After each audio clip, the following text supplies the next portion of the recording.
من فيض مولانا الغفور قرآن رب العالمين جاء لنا نبراس نور فيه السعادة واليقين أسمى المعاني في السطور نسمو بها دنيا ودين نلقى الشفاعة في النشور بدلائل النور المبين في حفظه تحلو الأمور ما خاب من يرجو المعين نلقى الشفاعة في النشور بدلائل النور المبين بدلائل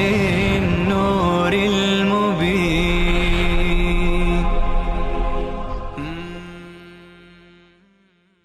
بسم الله الرحمن الرحيم. الحمد لله رب العالمين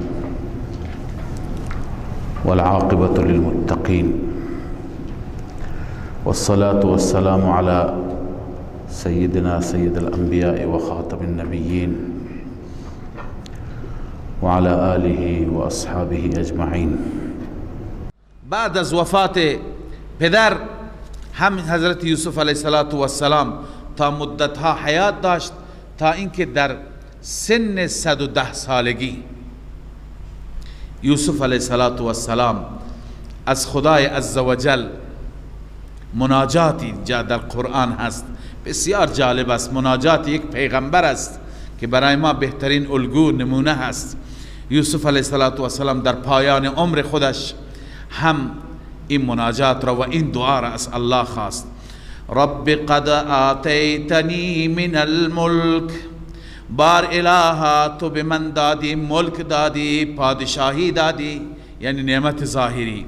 وعلمتنی من تأویل الاحادیث، به من آموزش دادی به من یاد دادی تأویل احادیث را که قبلا عرض کردیم یا همون علم نبوت است یا تعبیر خواب است.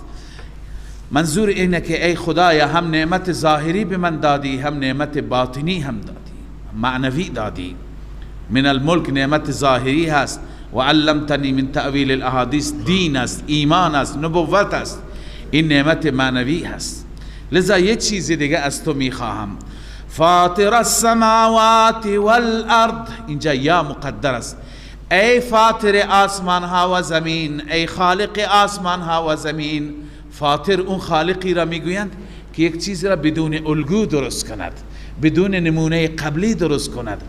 ای خالق آسمان ها و زمین، انت ولی فی الدنیا والآخرة، تو هستی حامی من ولی و دوست من در دنیا و آخرت. من از تو میخواهم توفنی مسلما، اصل دعا این است توفنی مسلما و الحقنی بالصالحین، مرا مسلمان بمیران مرا مسلمان فوت ده و الحقنی بالصالحین، مرا با صالحان ملحق کن با جماعت صالحان همراه کن. هر کسی میخواد که با جماعت صالحان همراه بشه. من هر سال اینجا تأکید میکنم، تأکید مرشدم و شیخم حضرت استاد جاجروی رحمه الله که ایشون به ما توصیه میکرد شما همیشه این دعا را بخوانید، نه فقط در مواقع دعا، همیشه سر زبانتون باشد و این دعا را اگر بخوانید انشاءالله خاتمتون بخیر میشه. ایشون میفرمود مرشد من حضرت مولانا حمادالله حالیجوی رحمه الله به من توصیه کرده و خود استاد گواهی داد، گفت من در آخرین لحظات بر بالین مرشدم بودم، آخرین جمله‌ای که خواند همین آیه بود فاطر السماوات والارض انت ولی فی الدنیا والآخرة توفنی مسلما و الحقنی بالصالحین. و اونطور که اهل خانواده و اهل بیت حضرت استاد جاجروی رحمه الله تعریف کردند استاد ما هم با همین آیه از این دنیا رفت. الحمدلله.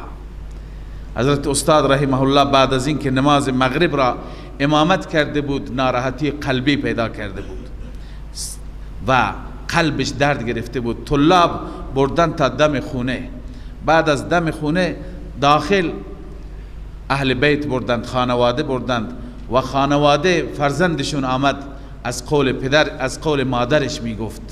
بنده خودم پرسیدم، خانواده گواهی داده که روی تخت نشست، حالش بد بود، 3 بار سر به سجده گذاشت روی تخت و همین آیه را خواند فاطر السماوات والارض انت ولی فی الدنیا والآخره. بعد از اون از حال رفت و بیهوش شد، جان داد، بردنش بیمارستان، نرسیده بود، قبل از اون فوت کرده بود. لذا هر کسی که این آیه را به کثرت ورد کند انشاءالله امید هست که در وقت مرگ و لحظات مرگ به یاد این آیه بیفتد. لذا یوسف علیه السلام این دعا را کرد، دعایی که دعای پیغمبر باشد، نقل کننده الله عزوجل باشد در کتاب مبین. میدونید که از اون دعا هیچ دعایی بهتر و بالاتر نمیتوند باشد. خب تا اینجا داستان یوسف علیه السلام تمام میشه و بعدا چند مطلب در پایان سوره ما میخوانیم. اما اینجا من یک مطلب کوتاه میخوام عرض کنم، سوالی که همیشه میکنند و معمولا حضرت استاد رحمه الله این بحث را همین جا هم مطرح میکرد. اون اینه که ما در قرآن خواندیم که زلیخا عاشق یوسف شد. آیا بالاخره بین یوسف و زلیخا نکاحی منعقد شد، نکاحی بسته شد یا نه؟ چون معروف است که میگویند یوسف علیه السلام همون پیراهن را و همون چادر را بر زلیخا انداخت. زلیخا هم نابیناییش بینا شد، پیریش جوان شد، دوباره زیبا شد، با یوسف ازدواج کرد.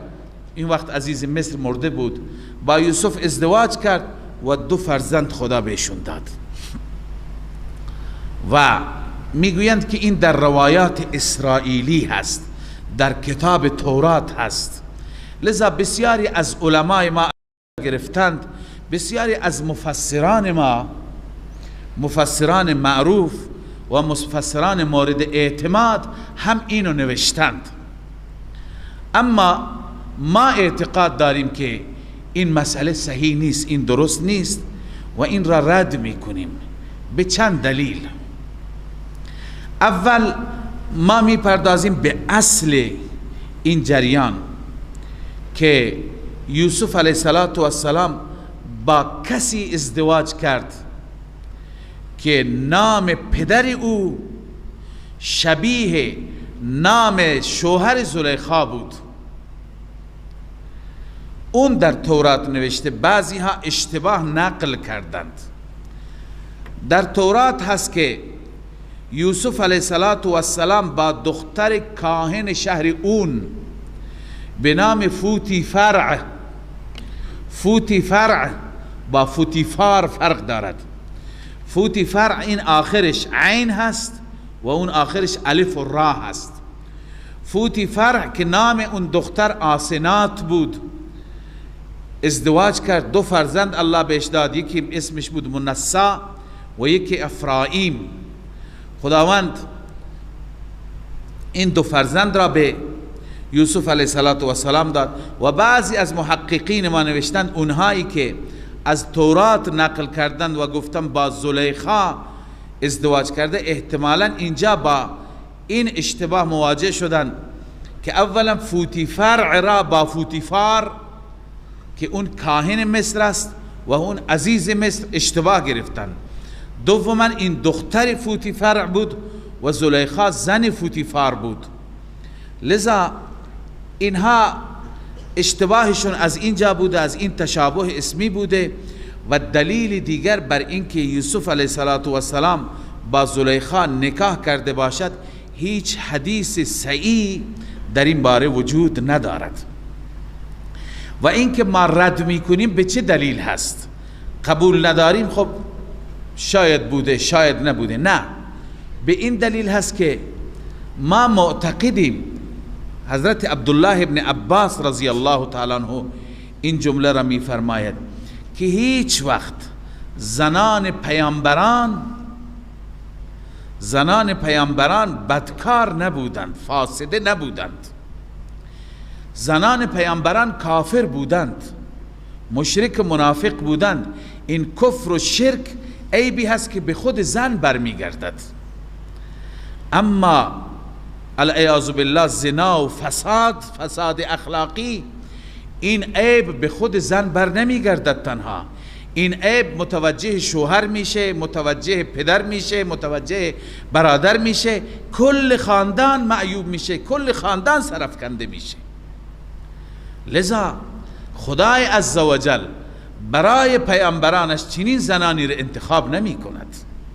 میگوید ما زنت امرأت نبی قط، زن هیچ پیامبری هیچگاه زنا نکرد. عبدالله ابن عباس میگوید پس بر اساس این قاعده و همچنین قوانینی که ما در قرآن داریم، در قرآن شما انشاءالله در سوره نور میخوانید که الخبیثات للخبیثین، زنان ناپاک برای مردان ناپاک، و الطیبات للطیبین، زنان طیبه و پاک برای مردان پاک.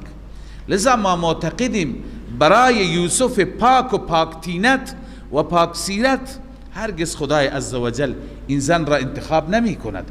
ممکنه این توبه کرده ولی دامنش لکه‌دار است، یه روز به طرف زنا دعوت کرد. بنابراین ما این را شایسته نمیدانیم که ما اعتقاد داشته باشیم یوسف پیامبر با زلیخایی که دعوت به اون کار داد ازدواج کرده باشه، چون این عیب و این لکه به شوهر برمیگردد. بنده انشاءالله در سوره نور اگر حیاتی باشد اونجا خواهیم گفت که منافقین وقتی که ام المؤمنین عایشه رضی الله عنها را تهمت زدند، اونها با عایشه دشمنی نداشتند، با عایشه غرضی نداشتند. عایشه دخترکی بود، 14 یا 15 سال بیش عمر نداشت. با عایشه چه دو عداوتی داشتند؟ اونها عداوتشون با رسول الله بود، میخواستند به رسول الله ضربه بزنند.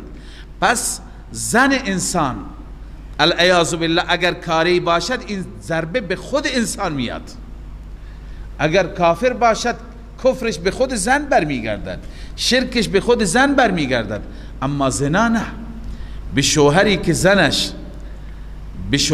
زنش فاسده باشد، مگر در اصطلاح هم عربی هم فارسی نمیگویند دیوس، و این بدترین فحش است. و پس این برای کسی هست که زنش این کاره باشد. الله عزوجل انبیاء خودش را از این بر اساس این آیات، این احادیث و این آیه الزانی لا ینکح الا زانیتا او مشرکتا و الزانیه لا ینکحها الا زان او مشرک که بازم در اول سوره نور میخوانیم، بر اساس این خدای عزوجل برای یوسف پاک چنین زنی را انتخاب نمی کند، بلکه همین عرض کنم زنی بود که به نام آسنات، زن یک راهبه بود و زن کاهن بود، حضرت یوسف علیه السلام انتخاب کرد. عرض کنم خدمت شما حتی رسول اکرم صلی الله علیه و سلم به یک صحابی مخلصی به نام مرصد غنوی که این به صورت مخفیانه رفت به مکه مکرمه و فرزندان دربند مسلمانان را نجات میداد. بسیار صحابی مخلصی بود، اما این دل داده یک زنی بود به نام عناق، زن زانیه بود. وقتی که میخواست باش ازدواج کنه، اون زن آماده شد با این ازدواج بکند، رسول اکرم صلی الله علیه و سلم بهش اجازه نداد و خواند الزانی لا ینکح الا زانیه. وقتی که پیغمبر به صحابی خودش اجازه نداد، چگونه یک پیغمبر با یک زن که چنین قصدی داشته و چنین اراده‌ای داشته میتونه ازدواج بکند. بعد از داستانی حضرت یوسف علیه السلام الله عزوجل خطاب میکند حبیب خودش را، نبی خودش را که ای نبی من، این داستان را، این جزئیات را، این مسائل را از کجا میدانی؟ این دلیل است که با عالم ملکوت و با عالم بالا در ارتباطی. این دلیل است که بر تو وحی می آید، لذا این دلیل حقانیت و صداقت تو هست. الله می فرماید ذالک من انباء الغیب نوحیه الیک، این از اخبار غیب هست که ما وحی می کنیم به سوی تو.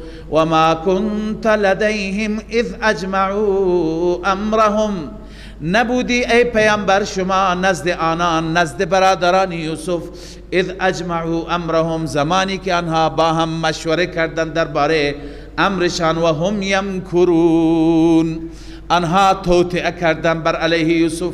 وقتی که جمع کردند امرشون را، یعنی مشورهشان را و درباره یوسف توطئه کردند، تو اونجا نبودی. ولی امروز بعد از این همه هزار سال از کجا داری خبر میدی؟ از کجا داری میگی؟ خب یک پیغمبری که نه یک کتابی خوانده، نه یک خط نوشته، بغیر از وحی چیزی دیگه نمیتونه باشه. پس ذالک من انباء الغیب، این از اخبار غیب هست که از طریق وحی به تو می آید ای حبیب من. ثابت شد که تو پیغمبر بر حق خدا هستی. لذا یهود، مشرکین، اینهایی که تو را امتحان کردند، این سوال را از تو پرسیدند، باید ایمان بیاورند. به این نتیجه اونها رسیدند که واقعا درسته. اما و ما اکثر الناس ولو حرست بمؤمنین، نیستند اکثر مردم ولو اینکه شما حریص باشید بر ایمانشان، به مؤمنین مؤمن نیستند، ایمان نمی آورند.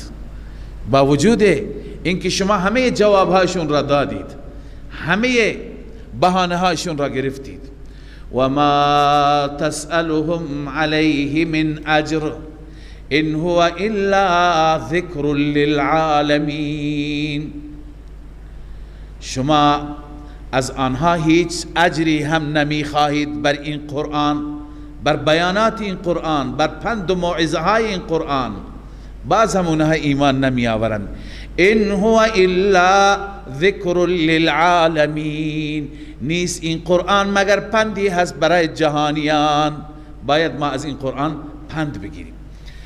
بعد از این مطلب که هم داستان یوسف تمام شد، هم رسالت رسول الله صلی الله علیه وسلم اثبات شد که واقعا پیامبر به حق خدای عزوجل هست، حال در پایان سوره الله عزوجل موضوع اصلی را که اون موضوع توحید است، موضوع یکتاپرستی هست، اون را مطرح می کند.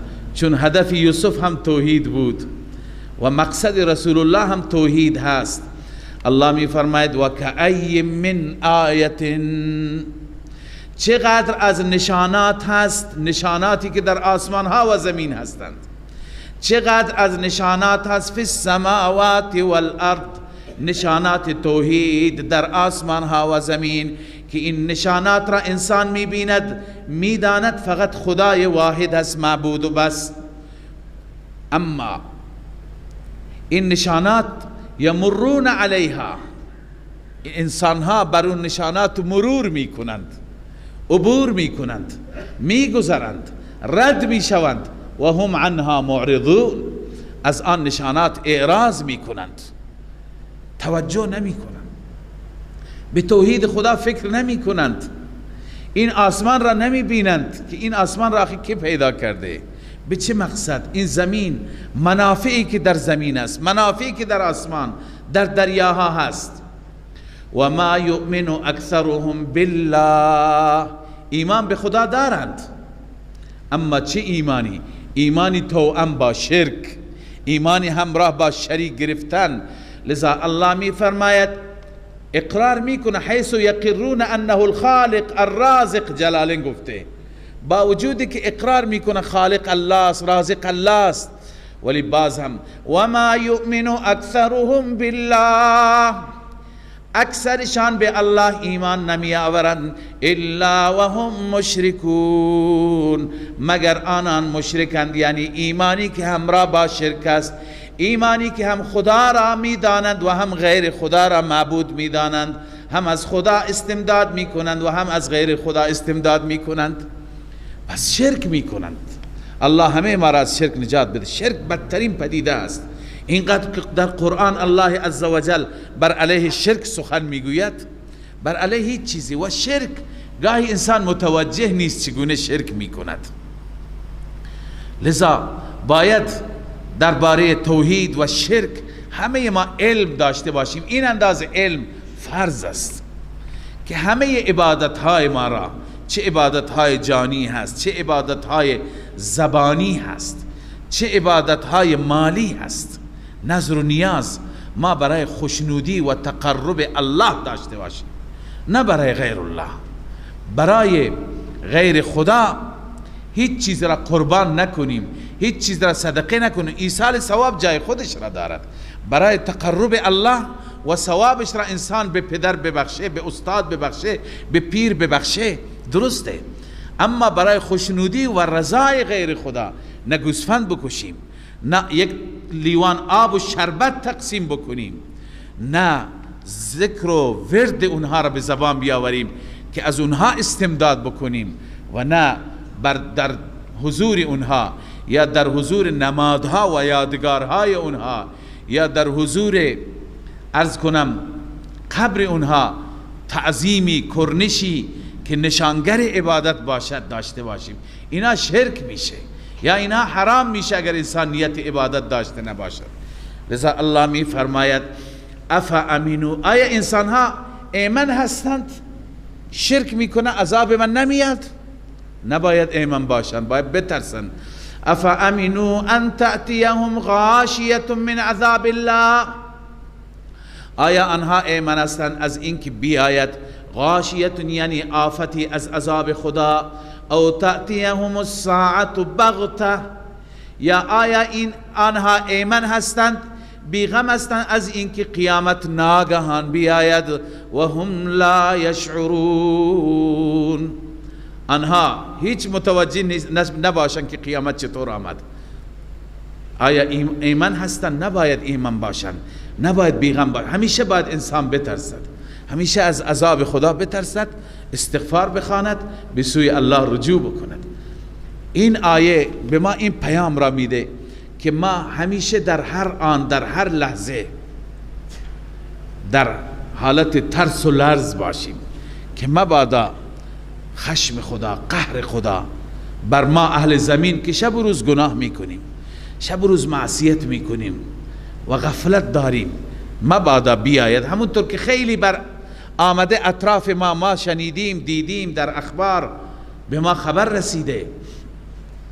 قل هذه سبیلی ادعو الی الله، بعد از اینکه خداوند بحث شرک را آورد و الله تعالی گفت اکثر انسان ها ایمانی دارند که ایمانشون با شرک است، و بعدا تخویف فرمود که نباید از عذاب من غافل باشند، اکنون به حبیبش میگه، به رسولش میگه قوم را دعوت بده به سوی توحید.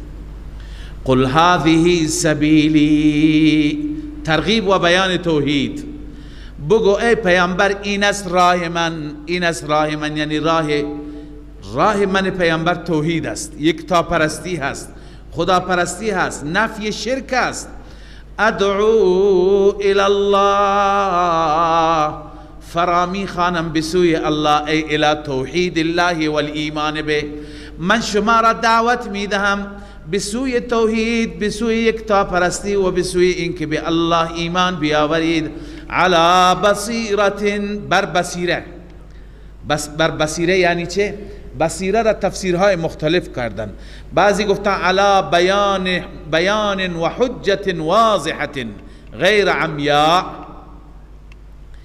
یعنی من با بیان واضح و حجت روشن که هیچ خفا و پوشیدگی نیست من شما را دعوت میدم. یعنی در دعوت توحید همه چیز شفافه، و هیچ خفای وجود ندارد. انا و من اتبعنی، این دعوتگر هم من هستم هم پیروان من هستند. و سبحان الله، ای اقول سبحان الله، بعد از دعوت میگویم الله پاک است از هر شریک، الله پاک است از هر همسر، همتا، فرزند، دختر. و ما انا من المشرکین، و من از مشرکین نیستم. لذا شما را دعوت میدهم، پاکی الله را هم بیان میکنم و اعلام میکنم من شرک نمیکنم با خدای عزوجل. بله، و ما ارسلنا من قبلك الا رجالا نوحی الیهم من اهل القرى. نه تنها رسول الله صلی الله علیه و سلم برای این مهم فرستاده شد و دستور داده شد که دعوت بده، همه انبیا قبل از شما الله می فرماید ما برای همین مهم فرستادیم. و ما ارسلنا من قبلك الا رجالا، نفرستادیم قبل از شما مگر مردانی. شما میتونید بنویسید لا امرأة ولا نورا ولا جنا. ما قبلا به عنوان پیغمبر زن نفرستادیم، نور یعنی فرشته هم نفرستادیم، اونا میگفتن باید فرشته باشد. جن هم نفرستادیم. معلوم میشه که جنات هم به عنوان پیغمبر نبودند، جنات هم پیروان پیغمبران انسان بودند. داستان لیلة الجن که 6 بار رسول الله صلی الله علیه وسلم جلسات داشت و برای اونها مواعظ بیان کرد در احادیث آمده. الا رجالا نوحی الیهم من اهل القرى، ما وحی کردیم به سوی اونها هم از اهل قرى بودن، یعنی لا من اهل السما. پیامبران آمدن برای امتها از اهل همین شهرها، روستاها. وقتی که آمدن پیامبران، اونهایی که دعوت پیامبران را نپذیرفتند به عذاب گرفتار شدند. اگر باور ندارید برید سیر کنید، الله می فرماید ببینید با چشمان خودتون آثار عذاب را. افلم یسیروا فی الارض، تخویف دنیوی، آیا اینها سیر نمی کنند در زمین؟ فینظروا کیف کان عاقبت الذین من قبلهم، ببینند، تماشا کنند چگونه بود عاقبت و انجام کسانی که قبل از اینها بودند، اونها به چه بلایی گرفتار شدند. اما کسانی که ایمان آوردند دار آخرت را کسب کردند. ولدار الاخرت خیر للذین اتقوا، البته دار آخرت بهتر است برای متقیان، برای آنانی که از شرک می پرهیزند. افلا تعقلون، آیا شما درک ندارید، فهم ندارید، متوجه نیستید که آخرت را ترجیح بدید بر دنیا؟ حتی اذا استیأس الرسل، این متعلق با همون و ما ارسلنا من قبلک است. این پیامبران آمدند، چقدر خود این پیامبران در مشکلات بودند، در گرفتاری ها بودند، از سوی اقوام تکذیب شدند، نصرت دیر آمد، چنان دیر آمد که حتی اذا استیأس الرسل. این نکته را همیشه عرض کردم که ما انتظار داریم نصرت یک شبه بیاید، اجابت دعا یک شبه بیاید. نه خیر. افحسبتم انما خلقناکم عبثا، شما فکر کردید که شما بیهوده پیدا شدید؟ ام حسبتم ان تدخلوا الجنه ولما یأتکم مثل الذین خلو من قبلکم، فکر میکنی همینطور راحت وارد بهشت میشید و اون نمونه هایی که برای اقوام گذشته آمده، اون سختی ها هنوز پیش شما نیامده؟ نمیاد، سختی هست. ببینید انبیا چه سختی هایی کشیدند. حتی اذا استیأس الرسل، حتی وقتی که رسول ناامید شدند. و ظنوا، و گمان کردند. کی گمان کرد؟ ملت گمان کرد. اینجا چند تفسیر است، من فقط یک تفسیر راجح را عرض می کنم، سرگردان نشید. ملت گمان کردند که انهم قد کذبوا، به آنان دروغ گفته شد. یعنی ملت، اونهایی که به پیغمبران ایمان داشتند، اونا فکر کردن حتما از طرف پیغمبران به ما دروغ گفته شد، عذاب نمیاد. یا اینکه بقیه مخالفان فکر کردن که پیامبران که گفتن عذاب میاد عذاب نیامد، پس دروغ گفتند. تفسیر مدارک نوشته انهم کذبوا و ظن المرسل الیهم. مرسل الیهم یعنی ملت گمان کردن انه کذبوا من جهت الرسل، به اونان دروغ گفته شده از طرف پیغمبران. ای کذبتهم الرسل، یعنی اونا فکر کردن که پیامبران دروغ گفتن فی انهم ینصرون علیهم، که خدا اونها را یاری میکند. یاری نیامد. الله میفرماید اینقدر نصرت دیر آمد که ناامید شدن و فکر کردن که بهشون دروغ گفته شده. جاءهم نصرنا، در این وقت نصرت آمد، یعنی در آخرین لحظات.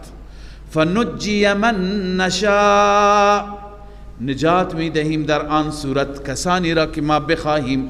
ولا يرد بأسنا عن القوم المجرمین، اما عذاب ما برگردانده نمیشه از قوم مجرم، یعنی مشرک. جلاله نوشته مشرکان به عذاب گرفتار میشن. لقد کان فی قصصهم، در پایان سوره الله عزوجل اشاره هم به این داستان دارد، هم به داستان انبیاء گذشته که اینجا به صورت اجمال آمد، خلاصه آمد که نصرت خدا آمد برایشون، دیر آمد. لقد کان فی قصصهم عبرة لأولی الالباب، همانا در داستانهای اونها عبرت است، درس هست برای عقلمندان. ببینید داستان یوسف را ما خواندیم، این باید برای ما درس باشد. درس هایی که ما از داستان یوسف علیه السلام میگیریم فراوان هستند. اولا بزرگترین درس توحید است. قبلا عرض کردم از تکرار فایده میکنیم، ضرر نمیکنیم. این درس را ما از این داستان گرفتیم که عزت و ذلت به دست الله است، به دست مخلوقات نیست، به دست انسان ها نیست. 10 برادر قوی نیرومند تصمیم میگیرند یک طفل را بفروشند، یک طفل را از بین ببرند، یک طفل را ذلیل بکنند، به عنوان یک برده که پیغمبرزاده هست بفروشند. اما الله عزوجل در این نقشه ذلت او را عزیز مصر میکند، برعکس عزیز میشه و همین برادران ذلیل به پایش میافتند. پس اولین درس این درس توحید هست که عزت و ذلت به دست انسان ها نیست، به دست حکومت ها نیست، به دست افراد و اقوام نیست، به دست رب هست. هرچی که الله بخواد همو میشه، هرچی که بندگان بخواد نمیشه. و دیگه اینکه پیامبران حتی غیب نمیدانستند. یعقوب علیه السلام غیب نمیدانست، یوسف علیه السلام غیب نمیدونست که چی میشه. لذا این درس دوم هست. سوم، توحید اینقدر مهم است، اینقدر شیرین هست و اینقدر محبوب هست، محبوب پیامبران خدا، که یوسف در زندان هم تبلیغ میکند، تبلیغ توحید میکند. به همبندهاش میگه که شما صبر کنید، شما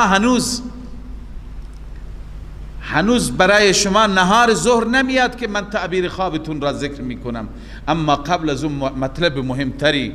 اون مطلب مهمتر چیه؟ یا صاحبی السجن ارباب متفرقون خیر ام الله الواحد القهار. ای همراهان زندان، آیا خدایان متعدد، اربابهای متعدد که ما از اونها حرف شنوی داشته باشیم و سمع و طاعت داشته باشیم، همیشه برای اونها کرنش بکنیم و در مقابل اونها دست به سینه باشیم بهتر است، یا اینکه در مقابل الله، اون ذاتی که واحد است و اون ذاتی که بر هر چیز مسلط و غالب است؟ بهترین چیز برای یک انسان توحید است که انسان فقط و فقط عبادت الله عزوجل را بکنه. اول درس های این داستان و داستان های همه انبیا درس های توحیدی هستند و بعد از اون بقیه درس ها، درس عفت، پاکی. سبحان الله، که الله عزوجل چطور پیغمبر خودش را، نبی خودش را الله تعالی پاک قرار داد و یوسف علیه السلام راه پاکی را گرفت. یوسف بهترین الگو هست برای همه جوانان. یوسف در عنفوان شباب بود، مجرد بود، جوان بود، زیبا بود، طرف مقابل هم زیبا بود، طرف مقابل هم زنی بود بظاهر ارزشمند، از خاندان شاهی، تمام موانع را هم برداشته بود که هیچ مشکلی و خللی پیش نمیاد.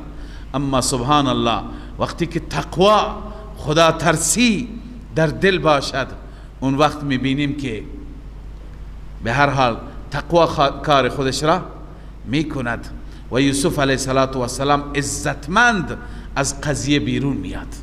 به هر حال بعداً تمام تذکراتی که در وسط داستان عرض کردم، اخلاق کریمانه که احسان را هم در نظر گرفت. وقتی که زنها را میخواست ملامت بکند از زلیخا یاد نکرد، چون که اونجا نمک پرورده بود، از زنان مصر یاد کرد. وقتی که میخواست که احسان رب را ذکر بکند، ذکر چاه را نیاورد که برادران خجل نشند و ذکر زندان را آورد. وقتی که برادران معذرت خواهی کردند فوراً معاف کرد، فوراً گذشت کرد. وقتی که عرض کنم دعا کرد گفت که من بعد ان نزغ الشیطان بینی و بین اخوتی، حوادث گذشته را ذکر کرد، شیطان را مقصر کرد. اینها تمام در واقع مواعظ هستند. اگر ما فکر بکنیم، الله ما را دعوت به تدبر میده، اگر ما فکر بکنیم، تدبر بکنیم در قرآن، اون وقت میبینیم که چقدر در واقع داستان یوسف علیه السلام برای ما موعظه دارد، برای ما پند و اندرز دارد. لذا الله میفرماید عبرة لأولی الالباب، اینا عبرت هستن برای عقلمندان. ما کان حدیثا یفترا.